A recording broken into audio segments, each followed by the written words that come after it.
Channel. ఈరోజు మనం చూడబోయే వీడియో వంకాయ శనగపప్పునండి. వంకాయ శనగపప్పు మసాలా కర్రీ ఎలా ప్రిపేర్ చేసుకోవాలో ఈ వీడియోలో మనం చూసేద్దాం. చాలా టేస్టీగా. ఇదిగోనండి వంకాయ ముక్కలు తీసుకున్నాను. ఈ సైజులో ఇలా కట్ చేసుకున్నానండి వంకాయలను అయితే. వంకాయ శనగపప్పు కదండి, ఈ టైప్లో కట్ చేసుకుంటే బాగుంటుంది. అలాగే 2 ఉల్లిపాయలని ఇలా నిలువుగా చేరుకొని పచ్చిమిరపకాయలను కూడా 2-3 తీసుకున్నానండి. ఒక బాణీ తీసుకుని దాంట్లో ఆయిల్ వేసుకొని సాయమినపగులు కూడా వేసుకున్నానండి. ఆయిల్ వీటెక్కిన తర్వాత అదైతే పప్పు నూనె కాబట్టి కొంచెం నురగ కింద వస్తుందండి.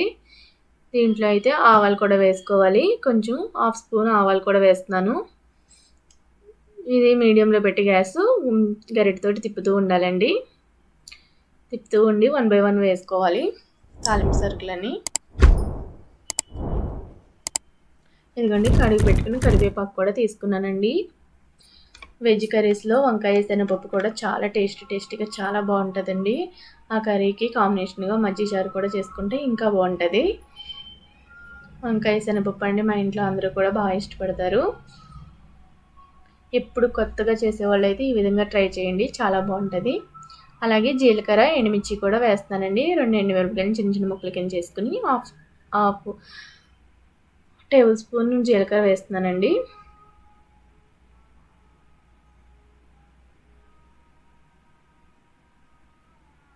ఇదిగోండి ఇలా తిప్పుతూ చూసుకోవాలి. అదైతే బ్రౌన్ షేడ్లోకి వస్తుంది కదండి.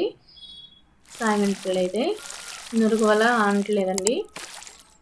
ఇప్పుడైతే కట్ చేసి పెట్టుకున్న ఉల్లిపాయలు పచ్చిమిర్చి కూడా దీంట్లో వేసుకోవాలి.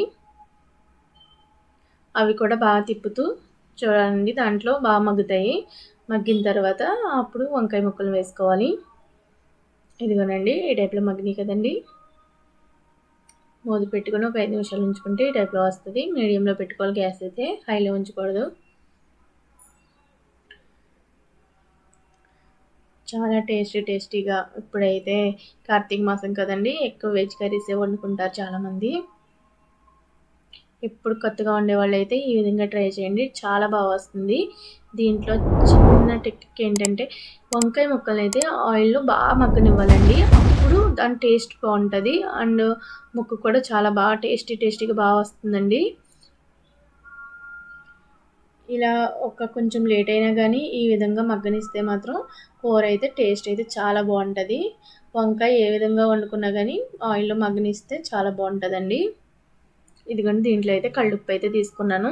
1 స్పూన్ వేసానండి. తర్వాత టేస్ట్ చూసుకుని వేసుకోవచ్చు. ఒక హాఫ్ స్పూను పసుపు వేసానండి. దీన్ని బాగా పూర్తిగా కలిసేంత వరకు తిప్పుకోవాలి. తిప్పుకున్న తర్వాత మూత పెట్టుకుని ఒక 5 నిమిషాలు మగ్గనివ్వాలండి. మధ్యలో తిప్పుతూ అవి మగ్గనివ్వాలి. ఇదిగోండి ఇప్పుడు పచ్చెనపప్పు అండి. పచ్చెనపప్పు మార్నింగ్ నానబెట్టుకున్నాను. ఒక 4 hours నానబెట్టుకున్నానండి. దీన్ని అయితే కుక్కర్లో కడిగి పెట్టుకోవాలి. ఒక 3 times కడుక్కొని కుక్కర్లోకి తీసుకున్నాను. మా కుక్కర్ అయితే చాలా ఫాస్ట్గా పనిచేస్తుందండి. ఇదైతే మెత్తగా అయిపోతుంది. 1 విజిలే రాణిస్తున్నానండి. ఇదిగోండి వంకాయ ముక్కలు అయితే ఈ విధంగా మగ్గినాయి కదా, తిప్పుకుని మళ్ళీ మూత పెట్టుకోవాలి.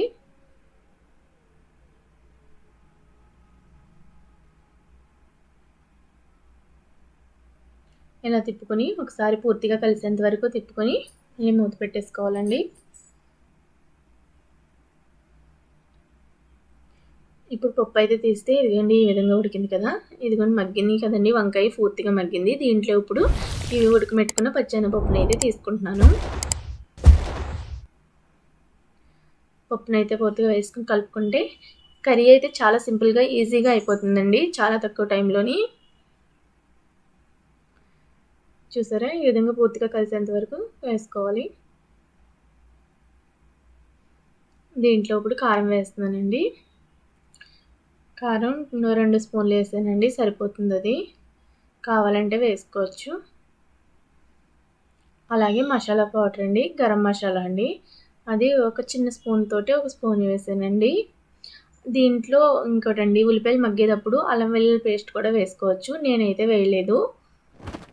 ఇదిగోండి కర్రీ అయితే రెడీ అయిపోయింది. ఒక 5 నిమిషాలు సిమ్లో మగ్గనిస్తే అయిపోయిందండి. కర్రీ అయిపోయింది. చాలా టేస్టీగా చాలా బాగుంది. కొంచెం సాల్ట్ పడ్డది, నేను వేసుకున్నాను. ఒక బౌల్లోకి అయితే తీసుకుంటున్నానండి. చూసారా, వెజ్ కర్రీస్ టేస్టీగా రెడీ చేసుకోవాలంటే వంకాయ శనగపప్పు ఈ విధంగా ట్రై చేయండి. కొత్తగా చేసే వాళ్ళకి చాలా ఈజీగా ఉంటుంది. మా ఛానల్ ఫస్ట్ టైం చూస్తున్నట్లయితే ప్లీజ్ లైక్, షేర్, సబ్స్క్రైబ్. మా ఛానల్ సపోర్ట్ చేయండి. Please like. Okay friends, bye.